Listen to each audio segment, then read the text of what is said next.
time, we're going to get started back with Dr. Lara Ray. Um,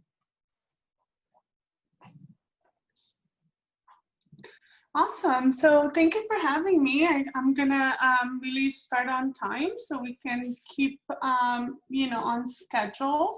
I am a clinical psychologist and professor of psychology and psychiatry at UCLA, and a lot of my research is really in the domain of randomized control trials. And as Dr. Hurley indicated, this is not one of those trials, which is wonderful and refreshing and different. So what I am really learning and working on this project as a consultant is really ways in which we can disseminate evidence-based practices to the community and hope that we will be saving lives really through tobacco cessation efforts. So my role in the next 20 minutes or so is to tell you a little bit about what we're learning from our survey of DHS providers. So before we can do an implementation project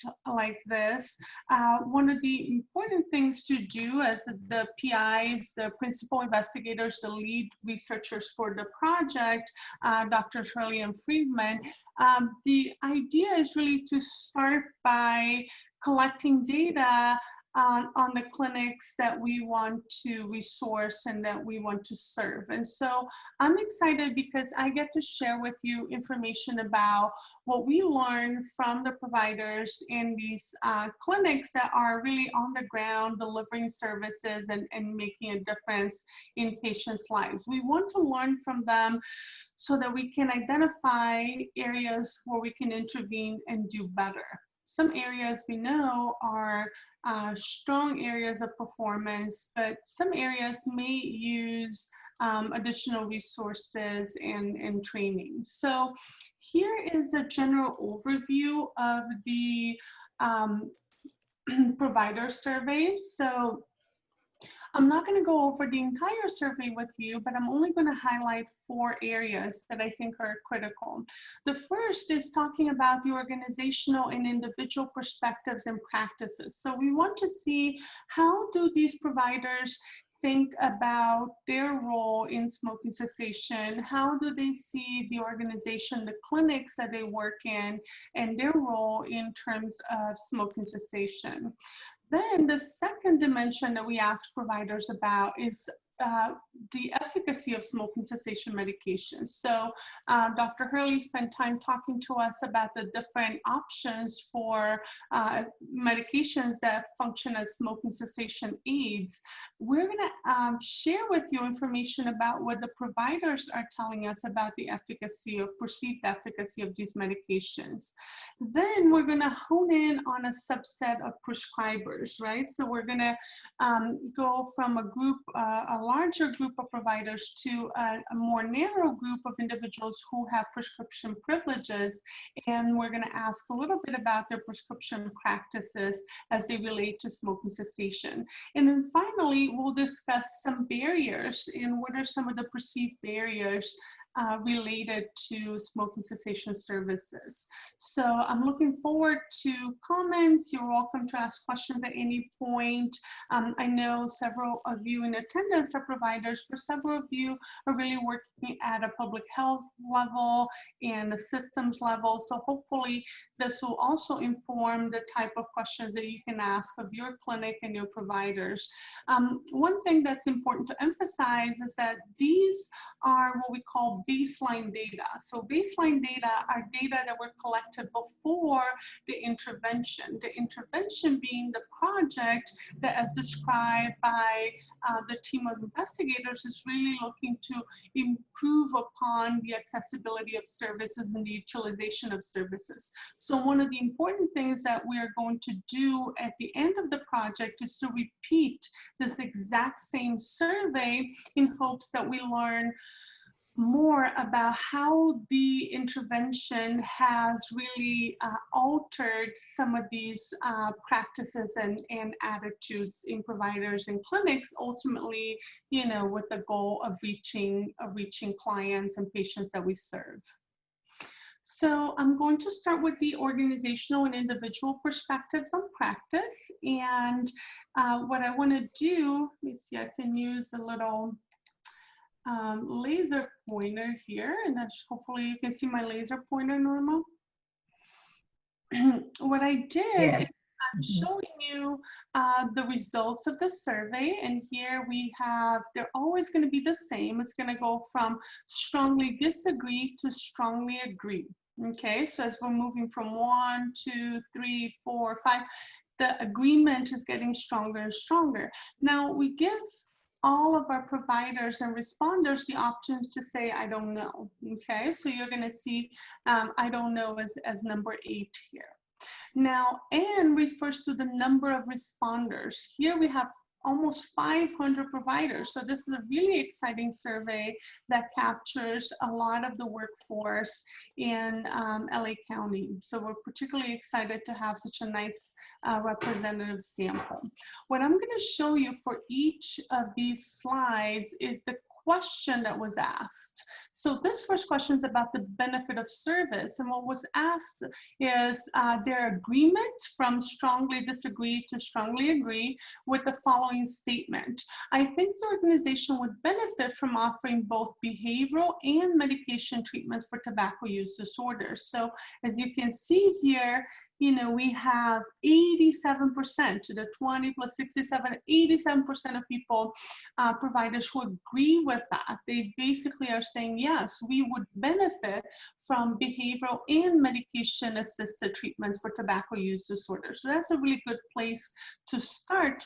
Our providers clearly recognize the importance of targeting tobacco use in their work. Next, we ask a related question, and we ask them to agree or disagree with the following: treating tobacco use disorder matches the priorities of our organization. So we're asking them essentially, is this in the scope of the mission of the organization? Again, we have very nice, very high agreement rates here, suggesting that our providers are saying, yes, that is part of our mission, that matches the priorities of our organization. That's all very encouraging to see. Now, one of the critical questions is, okay, we know that tobacco use disorder is critical and that it deserves treatment. The question is, should medications and treatments be provided by our clinic, your clinic, that's how we ask providers, or should they be referred out? And Excuse me, Dr. Ray, someone say that they can't see the slides. I don't know if this is for everyone. Anyone that can see the slides, can you type in there that you can see so that we'll know that it's not a systemic problem, just someone's. We can see it. Okay, great. Thank you. Sorry, Dr. Ray. No, I want to make sure everyone has access. I'm not sure that I have any tools at my disposal here to change things. What I do recommend sometimes is to kind of log off and log back on. I think that's usually what I try to do if I'm having trouble seeing slides. So I recommend that to our participant. So now I'm asking about whether the services should be prescribed outside of the clinic. So smoking cessation medications are best prescribed by a clinician from outside of our organization. And we had about 40% of people who disagreed. They said, no, that's not the case. But a lot of people were unsure, right? And then we had some people who either said, I don't know, or I agree that it should be referred out. So this was not as clear-cut of an answer here as far as prescriptions being done in-house or referred out. And here we ask about the same, a similar question, a little broader now. We say tobacco use disorder is best treated outside of our clinic in a separate smoking cessation program. And here what we see is that about 40% of people said, no, we should be able to do this in-house, but then there was a lot of uncertainty going forward. Now, we also asked our providers, well, can you identify smokers? SMK stands for smokers. Can you identify smoking clients? Does that fit your job? So identifying patients or clients who smoke tobacco fits my job description. And here we kind of have a nice clear picture that they're saying, yes, that generally fits with my job description, which is important for us to see, right? Now, this is a related question. It says, what about treating or supporting the treatment of patients who smoke with medication? Does that fit your job description? And again, a lot of our providers are saying, yes, that is generally in the scope of my job, which is important to see. Okay, now, do providers feel comfortable having a discussion with smokers about quitting?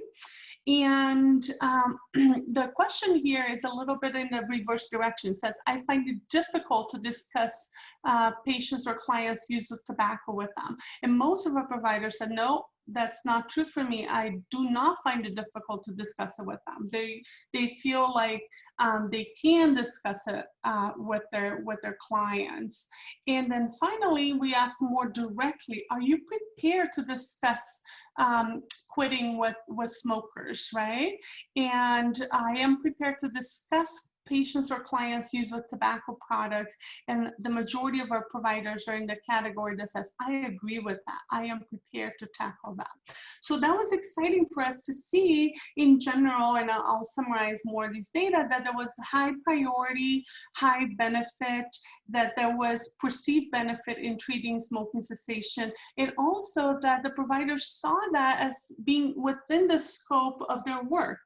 The area that was a little bit less clear is whether they felt as though the services should be provided in their clinic or outside.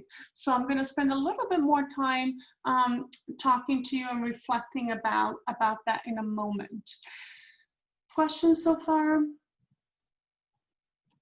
All right, so I'm going to switch to our second portion of the survey results. And here we're asking about the perceived efficacy of smoking cessation medications. We want to know if our providers are really up to date on the literature that Dr. Hurley was showing as far as how effective these smoking cessation medications really are. So I'm going to start here with two forms of what we call nicotine replacement treatment. We have nicotine patches and we have nicotine gum. And we're asking them, how effective do you think patches are? How effective do you think gum is? Again, very high response rates at 420 people responding. And now what we start to see is number 6 is I don't know. You start to see some high I don't know here. You also start to see a lot of what we think is either some underestimation, like not really appreciating how effective the intervention really is. So we have, about a third of the folks who don't know, and then we have, another quarter of the folks who don't think it's that effective. So that is not entirely in line with what Dr. Hurley has shown us. There are, clear benefits to these nicotine replacement therapies. The next slide talks about prescription medications, and those are the ones that we discussed again with Dr. Hurley. We have Zyban and Chantix. Again, a very high don't know rate. A lot of the providers are not clear on the efficacy of these FDA approved medications for smoking cessation.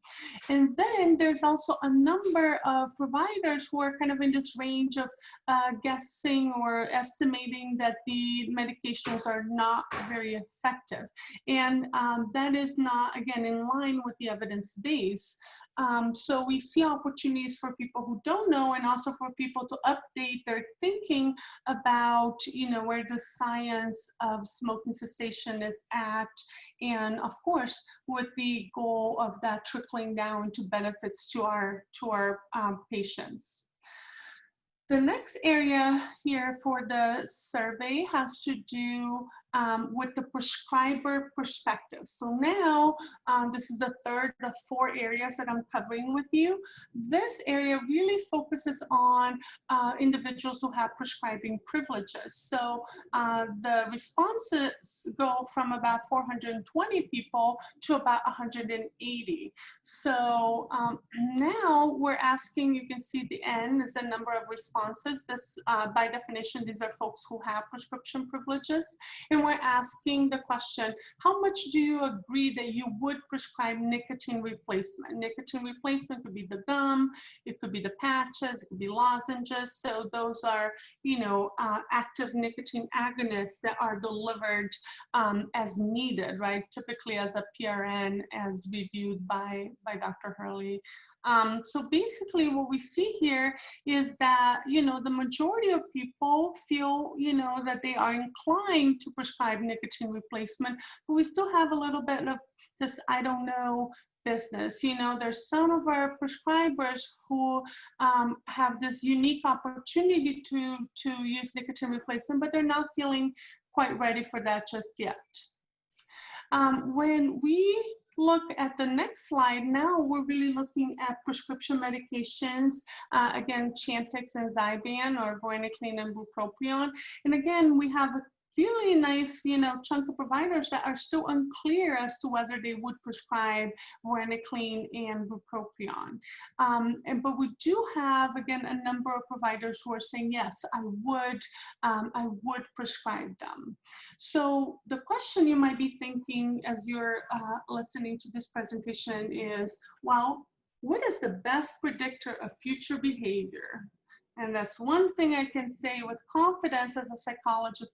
The best predictor of future behavior is past behavior. So in the survey, what we did is we asked about past behavior, and we asked people, have you prescribed medication for tobacco use disorder in the past 12 months? Again, this was restricted to our prescribers. And we see a lot of opportunity here, because while 60% of our providers said, yes, I have prescribed a medication for tobacco use disorder in the past 12 months, we have, about 1/3 that have not. And so that's a really unique opportunity. We have some folks here who don't know, may not remember. So really important opportunity here for us to really make a difference in terms of increasing prescribing practices and prescriber confidence. So the last segment that I want to share with you from the survey has to do with barriers to medication treatment for smoking cessation. So now the survey really tackles the question of, what's getting in the way? Let's try to figure out what needs to happen in your clinic and in your practice for you to start to refer patients to treatment or prescribe these smoking cessation aids. So here, again, we're looking at agreement from disagree to strongly agree. And we also have this I don't know item as an option. Now we're back to the full list of providers. About 450 responded to this question. And we asked, one of the barriers is there's no adequate resources at the clinic for ongoing training on medications for tobacco use disorders. And you can see, the agreement rate is at least, 40% or more. And then a number of folks said, I don't know. So at least, half the people are saying, yes, ongoing training on medications for tobacco use disorder is a perceived barrier. Next, we ask about having consultants available to help when I have questions about tobacco use. And what we're finding here is, again, our providers are, agreeing with that statement. Some say, I don't know, but about 40% of our providers are identifying that having consultants and the absence of consultants is one of the barriers. Next, we ask about on-site smoking cessation counselors, which, as we know, play a big role in following patients with a tobacco use disorder. And again, here we see that, about 40% of the providers are saying the lack of on-site cessation counselors is a barrier to implementing those services. And then finally, this was an interesting question. We asked whether medication reimbursement is an issue. And here is a really big opportunity for education, because more than half of the providers didn't know.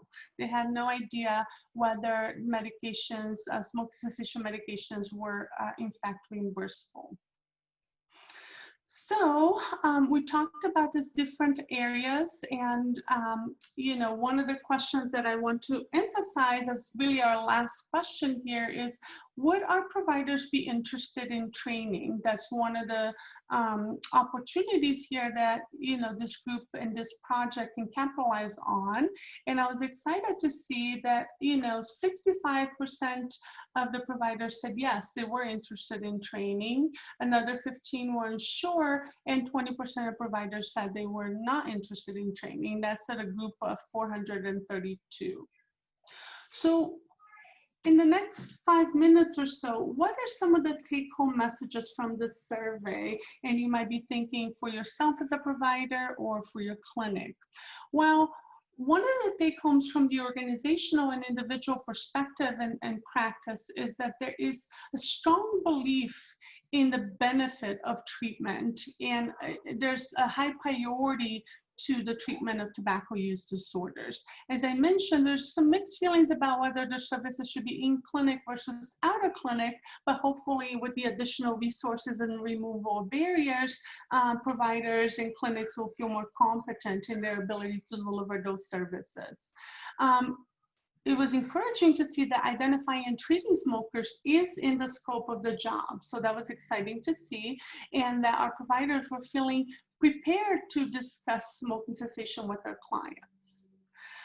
From the perceived efficacy, we looked at nicotine replacement therapy for varenicline and bupropion, and generally providers either did not know the efficacy of a smoking cessation aid, or they tended to underestimate the efficacy. So there is some potential here for education and training, so that the latest developments in smoking cessation management and pharmacotherapy can be relayed to providers and then ultimately impact patients.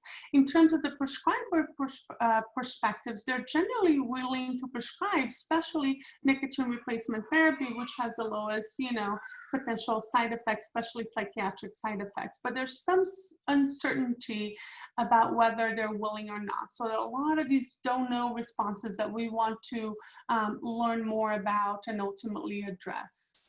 In terms of perceived barriers to smoking cessation, providers really recognize the urgency of smoking cessation, and they want to address it as part of their job. Clinic resources such as training, consultants, counselors on site were generally seen as barriers, and as I said, there was some uncertainty about reimbursement of smoking cessation aids. So one of the great opportunities for a dissemination project like this is to enhance the knowledge base about smoking cessation aids, but also to resource clinics with training, with consultants, with counselors, and have that be really a stable part of their practice.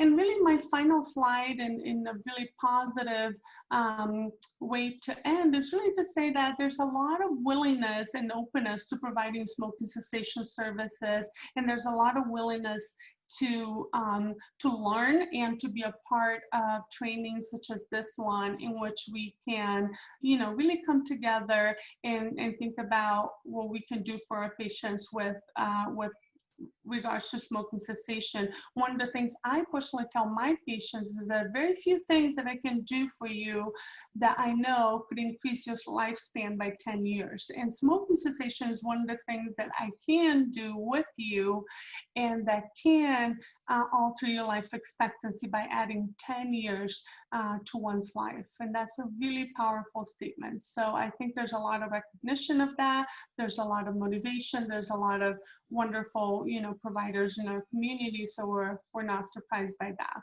I'm going to stop sharing my screen now and perhaps answer questions.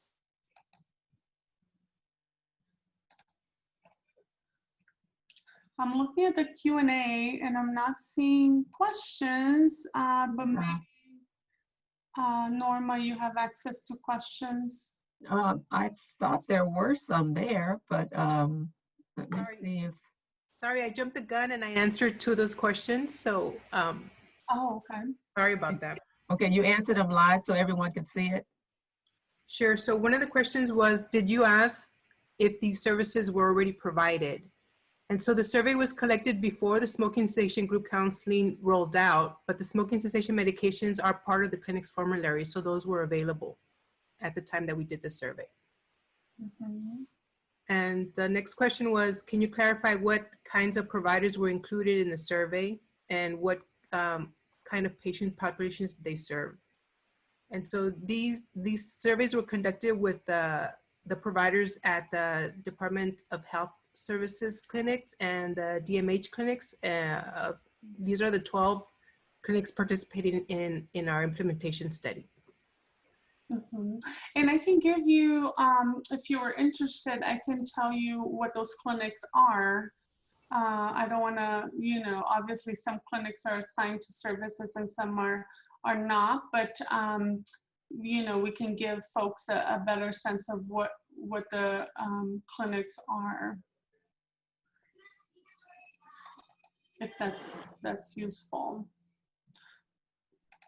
I'm trying to open our survey here and our results. So Arcadia Mental Health Center, East San Gabriel Valley Mental Health Center, Harbor UCLA has multiple clinics affiliated, Humphreys Health Center, MLK, Outpatient Health Center, Mid-Valley Health Center, Roybal, South Bay, West Central Mental Health, and also West Valley. So those are some of the clinics that we drew from, and those are the 12 clinics that I believe Luz is referring to. Good. Well, I am grateful to be able to share some of these data with you. As I mentioned earlier, our goal is to really